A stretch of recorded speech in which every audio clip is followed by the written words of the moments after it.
নমস্কার বন্ধুরা, কেমন আছো তোমরা সবাই? রিনা কিচেনে তোমাদের আবার অনেক অনেক ওয়েলকাম। তো দেখো, আজকে আমি নিরামিষ এক ঘরোয়াভাবে কলার মোচা যেগুলো হয় ওগুলো রান্না করে তোমাদেরকে দেখাবো। তো দেখো, এখানে আমি কলার জন্য মোচা রান্না করার জন্য এখানে আমি দেখো যেগুলো হয় এগুলো কেটে নিয়েছি। কলার মোচাগুলো ভালো করে ঝিরি করে কেটে নিয়েছি। তো এখন এগুলো আমি গ্যাসের উনুনে বসিয়ে দিয়েছি একটু জল দিয়ে। এখন আমি একটু সময় এগুলোকে সিদ্ধ করে নেব। তো দেখো সেদ্ধ হয়ে গেছে। তো এখন আমি একটু ঝাঁকার মধ্যে ঢেলে জলটা শুকিয়ে নেব। তো দেখো কড়াই বসিয়ে দিয়েছি। এখন আমি কড়াইয়ে দিয়ে দেবো তেল। তো কড়াই গরম হয়ে গেছে, এখন আমি তেল দিয়ে দিচ্ছি। তেল দেওয়ার পর দেখো এখন আমি ফোড়ন দিয়ে দেবো। তো তার জন্য দেখো এখানে দিয়ে দিয়েছি তেজপাতা এবং পাঁচফোড়ন দিয়ে দিয়েছি। দেখো সামান্য পরিমাণে পাঁচফোড়ন। তো এখন কিছুক্ষণ নাড়াচাড়া করে আমি মশলাগুলোকে ভালো করে ভেজে নেব। তো দেখো এখন এখানে দিয়ে দেবো কেটে রাখা ছোট ছোট আলুটাকে এখন ভালো করে লবণ হলুদ দিয়ে 2-3 মিনিট ভালো করে ভেজে নেব।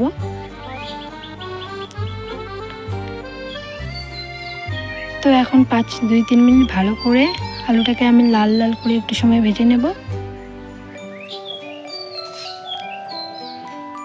তো দেখো এখানে আলু ভাজা হয়ে গেছে। এখন আমি এখানে দিয়ে দেবো কাঁচা লঙ্কা। তো এখানে আমি দিয়ে দিচ্ছি মশলা বাটা। তো এখানে আদা জিরে পেস্ট করে রেখেছিলাম, সেগুলো দিয়ে দিলাম। তারপর এখানে দিয়ে দেবো কেটে রাখা কাঁচা লঙ্কা। তোমরা কাঁচা লঙ্কার বদলে শুকনো লঙ্কাও ব্যবহার করতে পারো।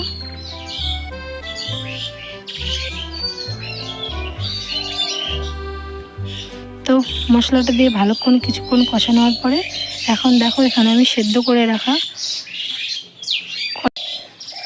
কলার মোচা যেগুলো কেটে রেখেছিলাম সেগুলো দিয়ে দিলাম। এখন ভালো করে কষানোর পালা। তো এখন আমি মিনিট 5 ভালো করে একটু হাতে সময় নিয়ে আস্তে আস্তে করে কষিয়ে ভেজে নেব।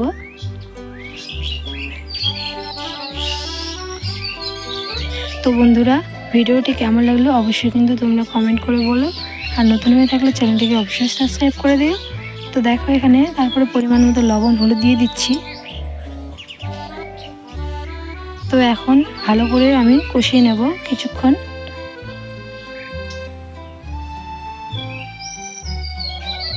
তো একদম সহজ পদ্ধতিতে কলার মোচা রান্না করা, তোমরা বাড়িতে ট্রাই করতে পারো যখন ইচ্ছে, একদম নিরামিষভাবে। তোমরা চাইলে এখানে মাছের মাথা ব্যবহার করতে পারো যারা আমিষ রান্না করবে। তো দেখো এখানে রান্না হয়ে গেছে। এখন আমি এখানে দেখো সামান্য পরিমাণে নিয়েছি আটা। তো আটাটাকে একটু জল দিয়ে গুলিয়ে আমি দিয়ে দেবো, যাতে ঘন্টটা একদম পাতলা পাতলা হয়, খুব যাতে গাঢ় না হয় ওই জন্য। তো দেখো,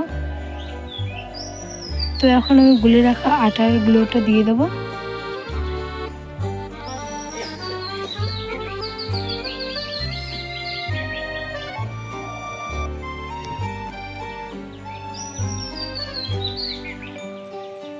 তো দিয়ে দিলাম।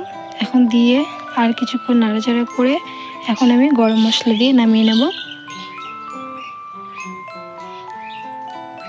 তো একদম সিম্পলভাবে কলার মোচা রান্না তোমরা যখন ইচ্ছে বাড়িতে ট্রাই করতে পারো।